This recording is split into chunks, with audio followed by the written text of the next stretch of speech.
Hello friends, यह है model paper number 8 REET level 1 का पर्यावरण अध्ययन का। इसमें टोटल 30 प्रश्न है। उम्मीद है आपको ये मॉडल पेपर पसंद आएगा।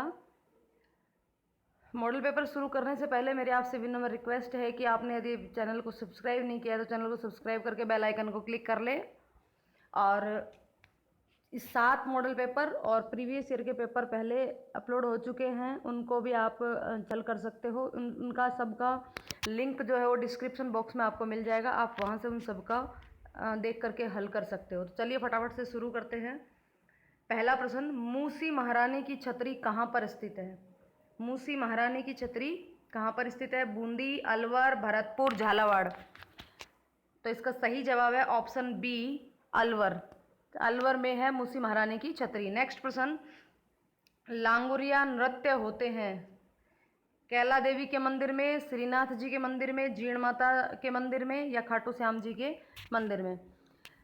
तो देखिए इसका सही ऑप्शन है ऑप्शन ए, कैला देवी के मंदिर में। वैसे कैला देवी के मंदिर में जो कैला देवी के जो गीत गाए जाते हैं उनको कहते हैं लांगुरिया। नेक्स्ट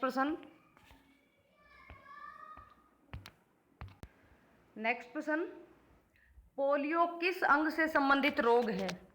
पोलियो किस अंग से संबंधित रोग है? मस्तिष्क, यकृत, अग्नाशय, जनन अंग। तो इसका सही जवाब है ऑप्शन ए, मस्तिष्क। देखिए पोलियो में इसका जो पूरा नाम है वो है पोलियो मेलाइटिस।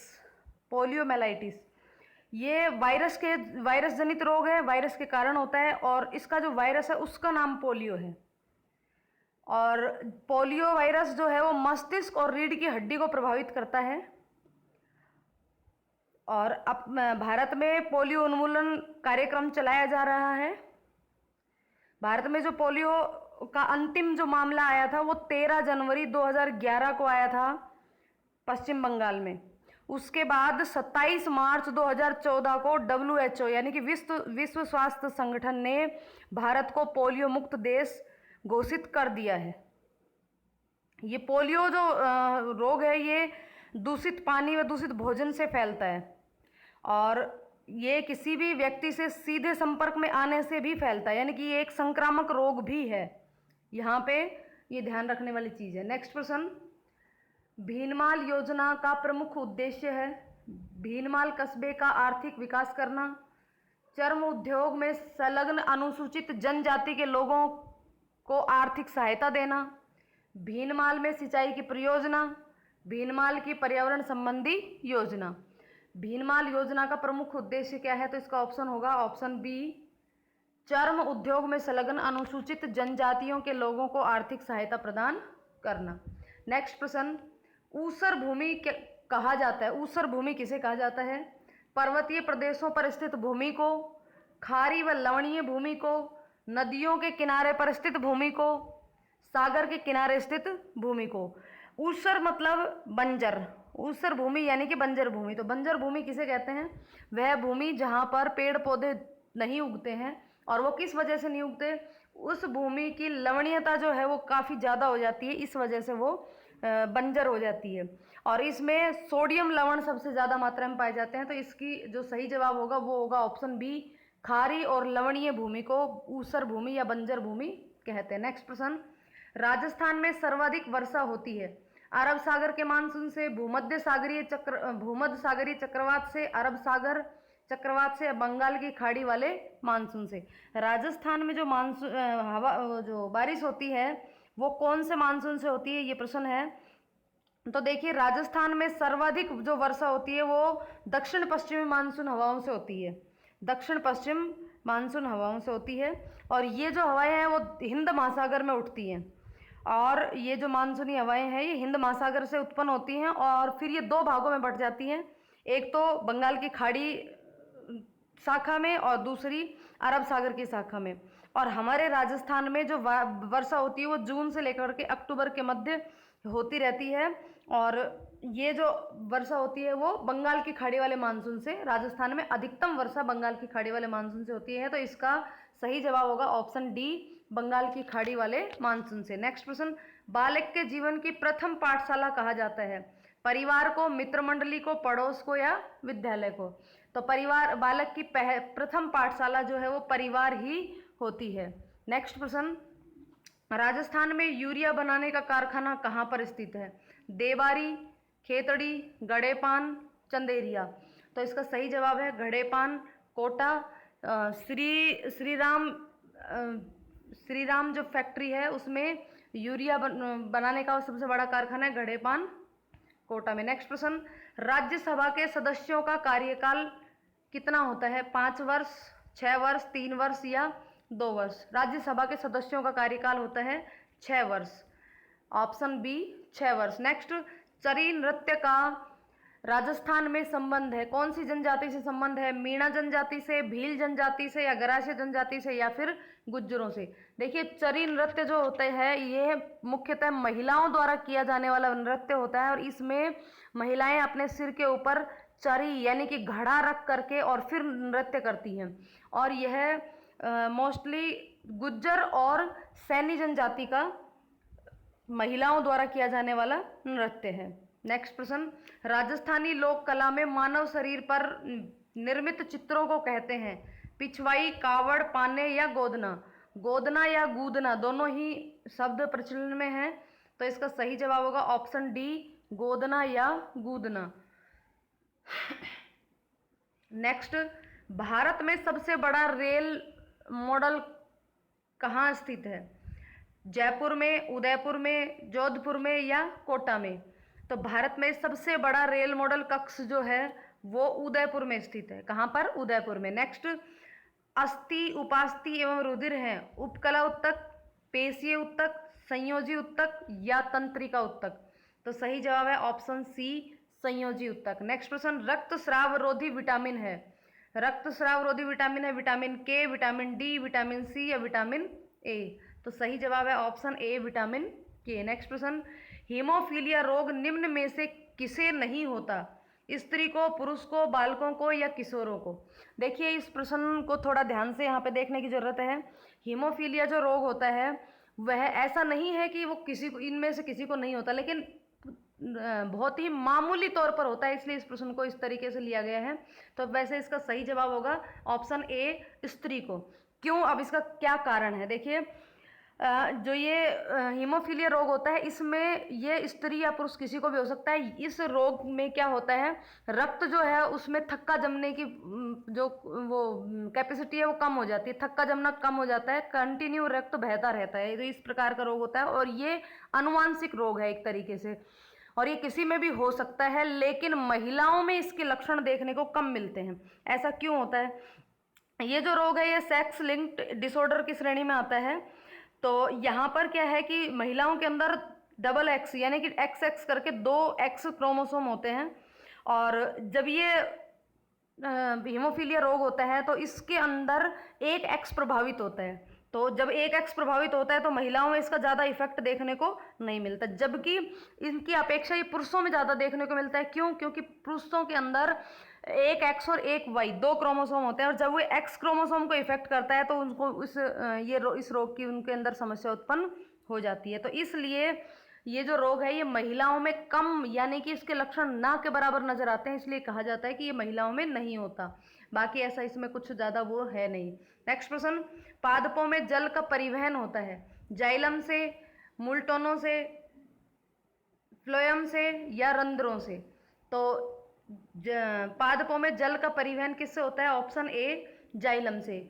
जाइलम जो है ये जड़ के द्वारा, जाइलम एक पतली पतली नली के रूप में पूरे पेड़ के अंदर फैले हुए होते हैं, और जाइलम के द्वारा जड़ों के माध्यम से जमीन से पानी को सोख करके और उसके अंदर जितने भी आवश्यक तत्व जो हैं उनको मिक्स करके और पेड़ के अन्य भागों तक जाइलम के द्वारा इसको पहुंचाया जाता है। जाइलम और फ्लोएम दोनों मिलकर के इसमें काम करते हैं, लेकिन मुख्य काम जो होता है वो जाइलम का होता है। ये जो रंध्र होते हैं इससे वाष्पीकरण होता है, जिससे कि दबाव बनता है और उस वजह से ये जो पानी है वो पेड़ों के अन्य भागों तक पहुंच पाता है। नेक्स्ट प्रश्न, चाबी वाली घड़ी में कौन सी ऊर्जा होती है? यांत्रिक ऊर्जा, स्थितिज ऊर्जा, गतिज ऊर्जा या फिर सौर ऊर्जा? तो चाबी वाली घड़ी में इसका सही जवाब है ऑप्शन बी, स्थितिज ऊर्जा होती है। चाबी वाली घड़ी में कौन सी ऊर्जा होती है? स्थितिज ऊर्जा होती है। नेक्स्ट प्रश्न, स्थलीय एवं जलीय समीर कैसी पवनें हैं? स्थलीय एवं जलीय समीर जो ये कैसी किस प्रकार की पवनें हैं? स्थानीय पवनें हैं, सामयिक पवनें हैं, सममार्गी पवनें हैं या नियतवाही पवनें हैं? तो स्थलीय और जलीय जो पवनें हैं ये स्थानीय पवनें हैं। यहाँ पे देखिए स्थलीय पवन और जलीय पवन क्या होती हैं। स्थलीय पवन होती है जो स्थल से जल की तरफ बहती हैं, स्थल से जल की तरफ, यानी कि पृथ्वी से धरातल से या जमीन से पानी की तरफ, समुद्र की तरफ जो पवनें बहती हैं उनको स्थलीय पवन कहते हैं। और जल से स्थल की तरफ उल्टा इसका अगर कर दें, जल से स्थल की तरफ जो पवन बहती हैं उनको कहते हैं जलीय पवन। ये पवनें ज़्यादातर समुद्री तट के आसपास महसूस की जाती हैं और इन पवनों का जो रीजन है, किस वजह से ये पवनें आती हैं, इनका रीजन है जमीन और जल, यानी कि स्थल और जल दोनों के तापमान में जो अंतर होता है उस वजह से ये पवनें महसूस की जाती है। नेक्स्ट प्रश्न,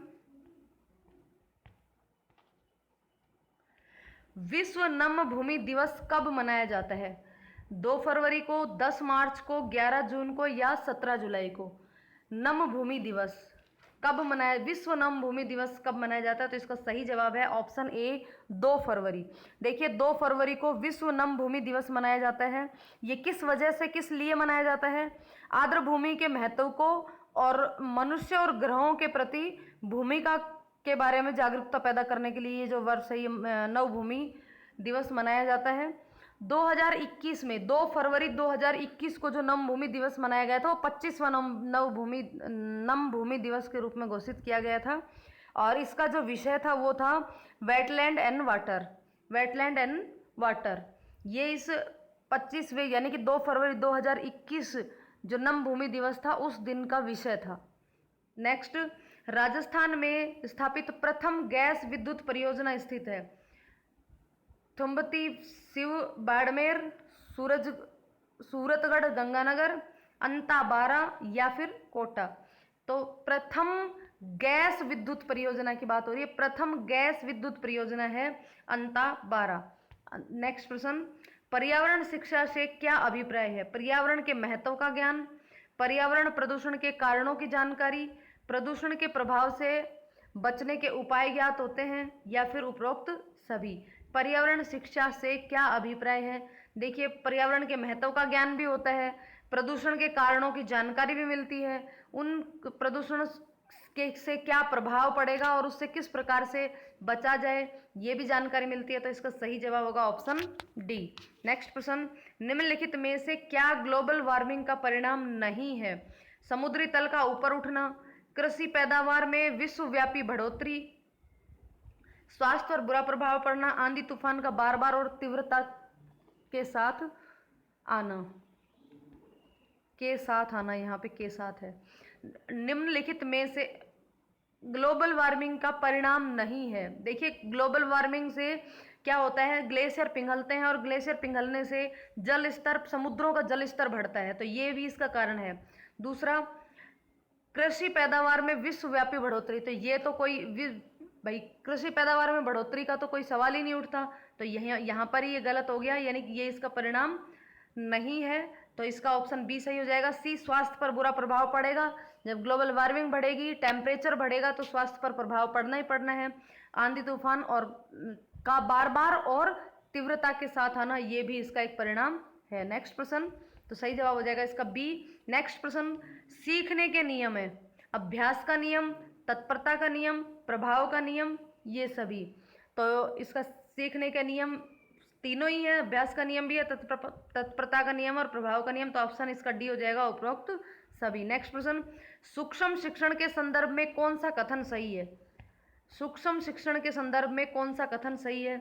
छोटे पैमाने पर पढ़ाना ताकि अधिगम हो सके, ऐसे स्तर पर पढ़ाना ताकि विद्यार्थियों पर पाठ्यचर्या का बोझ कम हो, प्रभावी अधिगम शिक्षण के लिए अवधारणाओं के छोटे छोटे कौशलों में तोड़ना, बहुत कम शिक्षण करवाना। सूक्ष्म शिक्षण, छोटे पैमाने पर पढ़ाना ताकि अधिगम हो सके।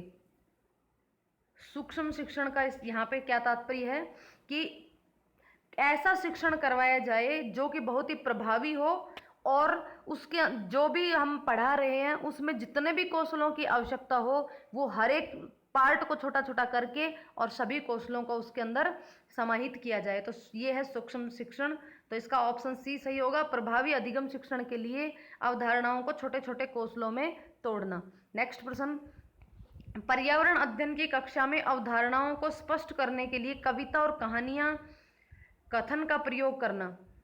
जब पर्यावरण अध्ययन की कक्षा में यदि कोई कविता या कहानी का प्रयोग किया जाता है तो उसके बारे में बात कर रहा है, क्यों किया जाता है। उचित दिशा में बच्चों की ऊर्जा को केंद्रित करने के लिए, या पाठ को आनंददायक और रोचक बनाने में मदद करता है, या फिर स्थानीय और विश्व स्तर पर संसार की प्रकृति को खोजने, कल्पना करने की कोशिश की योग्यता का विकास करने में मदद करता है, या बच्चों में विद्यमान भाषिक एवं सांस्कृतिक विविधता को ध्यान में रखता है। जो कविता और कहानियां जो कथन के रूप में प्रयोग की जाती हैं तो उसके लिए पूछा है यहाँ पे, उचित दिशा में बच्चों को की ऊर्जा को केंद्रित करता है, पाठ को आनंददायक और रोचक बनाने में मदद करता है, या स्थानीय और विश्व स्तर पर संसार की प्रकृति को खोजने और कल्पना करने की कोशिश की योग्यता का विकास करने में मदद करता है। देखिए, जब कोई भी काल्पनिक कहानियां या कविताएं बताई जाती हैं तो बच्चे में उस कहानी या कविता को काल्पनिक रूप से सोचने की और समझने की कोशिश की जाती है। तो इसका ऑप्शन सी होगा। स्थानीय व विश्व स्तर पर संसार की प्रकृति को खोजने, कल्पना करने की कोशिश की योग्यता, जो कल्पना करने की जो उसके अंदर जो योग्यता है उसका विकास करने में मदद करता है। नेक्स्ट प्रश्न, खेल एक ऐसी प्रक्रिया है जिसका उपयोग किया जाता है बच्चों को पढ़ाने में, बच्चों को खिलाने में, बच्चों को सिखाने में, या फिर बच्चों का ध्यान बटाने में। तो खेल प्रक्रिया द्वारा बच्चे कुछ ना कुछ नया सीखते हैं। तो इसका सही जवाब होगा बच्चों को सिखाने में। नेक्स्ट प्रश्न, हमारी शिक्षा प्रणाली तथा उसके गिरते स्तर में सुधार न होने के कारण, क्या कारण है जो हमारी शिक्षा प्रणाली और उसका जो स्तर है, गिरता हुआ स्तर, उसमें सुधार नहीं हो पा रहा है, इसका क्या कारण है। योग्य शिक्षकों का चयन होना, जवाबदेही की भावना का अभाव, शिक्षा के प्रति सरकार की उदासीनता, या उपरोक्त सभी। तो देखिए,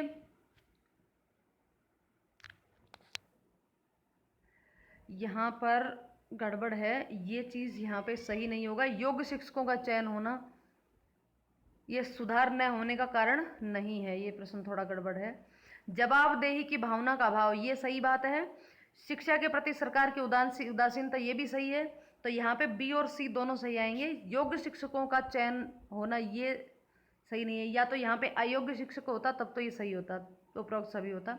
यहाँ पे बी और सी सही जवाब होंगे। नेक्स्ट प्रश्न, शिक्षण का प्रथम चरण है पहले से योजना बनाना, पाठ्य पुस्तक को संगठित करना, विद्यार्थियों की पृष्ठभूमि जानना, या उपरोक्त में से कोई नहीं। शिक्षण का पहला चरण है पहले से ही योजना बनाना। नेक्स्ट, श्रव्य दृश्य सामग्री कार्य करती है उत्प्रेरक की तरह, एक साध्य की तरह, एक माध्यम की तरह, या उपरोक्त में से कोई नहीं। तो श्रव्य दृश्य सामग्री जो है वो एक उत्प्रेरक की तरह कार्य करती है। तो ऑप्शन ए इसका सही जवाब होगा। लास्ट प्रश्न, शिक्षा के क्षेत्र में अवरोधन की समस्या का मुख्य कारण है अनुपयुक्त पाठ्यक्रम, कक्षा में छात्रों का अधिक होना, दोषपूर्ण शिक्षण विधि एवं परीक्षा प्रणाली, उपरोक्त सभी। तो शिक्षा के क्षेत्र में यदि कोई अवरोधन की जो समस्या होती है उसका मुख्य कारण ये सही सभी हैं। अनुपयुक्त पाठ्यक्रम, बच्चे अगर अधिक होते हैं तो भी अवरुद्ध होती है शिक्षा, क्योंकि हर बच्चे को बराबर समय नहीं मिल पाता। दोषपूर्ण शिक्षण विधि एवं परीक्षा प्रणाली, यदि परीक्षा प्रणाली या फिर शिक्षण विधि में अगर दोष होगा तो भी अवरोधन की समस्या उत्पन्न होगी। तो यहाँ पे ये सभी इसके कारण हैं। तो ये 30 प्रश्न आपने कर लिए होंगे। उम्मीद है आपने अच्छा स्कोर किया होगा। स्कोर कमेंट बॉक्स में ज़रूर लिख देना। धन्यवाद।